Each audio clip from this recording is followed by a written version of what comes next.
Hi friends, ఎలా ఉన్నారు? Welcome back to study is YouTube channel. 6th class science మూడో lesson. వర్షం ఎక్కడి నుంచి వస్తుంది? నీరు ఘన, ద్రవ, వాయు రూపాలు ఉంటుంది. ఘన రూపం నీరు గడ్డ కడితే ఘన రూపం మంచు గడ్డలు. ద్రవ రూపం మంచును వేడి చేస్తే ద్రవ రూపం నీరు. వాయు రూపం నీటిని వేడి చేస్తే వాయు రూపం నీటి ఆవిరి అవుతుంది. మంచును వేడి చేస్తే నీరు అవుతుంది, నీటిని వేడి చేస్తే నీటి ఆవిరి అవుతుంది. నీటి ఆవిరి చల్లరిస్తే నీరు అవుతుంది, నీటిని చల్లారిస్తే మంచు అవుతుంది.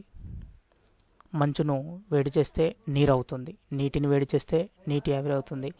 నీటి ఆవిరి చల్లారిస్తే నీరు అవుతుంది, నీటిని చల్లారిస్తే మంచు అవుతుంది.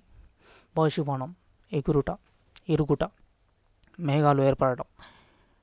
నీటిని నీటి ఆవిరిగా మార్చే ప్రక్రియను బాష్పీభవనం అంటారు. ఇది సహజంగా జరిగే ప్రక్రియ. సముద్రాలు, నదులు ఎక్సెట్రా లో జరుగుతుంది. ఇలా ఏర్పడిన నీటి ఆవిరి గాలిలోకి చేరి మేఘాల్లాగా మారుతుంది. సాంద్రీకరణ నీటి ఆవిరి నీరుగా మారే ప్రక్రియను సాంద్రీకరణం అంటారు. భూతలం నుంచి పైకి పోయే కొద్దీ వాతావరణం చల్లబడుతుంది. మేఘాలు స్థిరంగా ఒకచోట ఉండవు, గాలి వీచే దిశకు అనుకూలంగా తరచుగా కదులుతూ ఉంటాయి. అన్ని మేఘాలు వర్షాన్ని కురిపించలేవు. మంచుతో కురిసే వర్షాన్ని వడగండ్లు అంటారు. ఋతుపవనాలు నైరుతి నుంచి గాలులు వీస్తాయి కాబట్టి నైరుతి ఋతుపవనాలు అంటారు. ఇవి జూన్ నుంచి సెప్టెంబర్ వరకు వర్షాన్ని కురిపిస్తాయి. ఈశాన్యం నుంచి వీసే గాలులు ఈశాన్య ఋతుపవనాలు అంటారు. వీటి వల్ల నవంబర్ నుంచి డిసెంబర్ వరకు వర్షాలు కురిపిస్తాయి. మేఘాలు చల్లబడితే వర్షాలు వస్తాయి.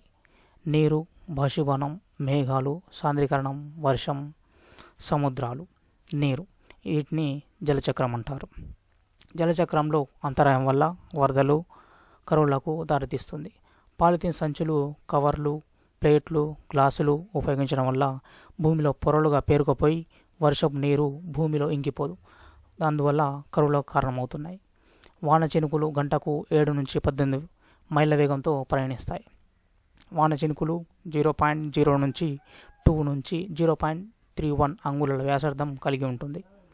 ఈజిప్ట్ దేశస్తులు ఎండ నుంచి కాపాడుకోసం కోసం గొడుగును రూపొందించారు. తర్వాత వానలో కూడా ఉపయోగించడం మొదలుపెట్టారు. పరిశ్రమలు, వాహనాలు, సల్ఫర్ డయాక్సైడ్, నైట్రోజన్ డయాక్సైడ్, మేఘాలు కలుషితమైనప్పుడు ఆమ్లవర్షాలు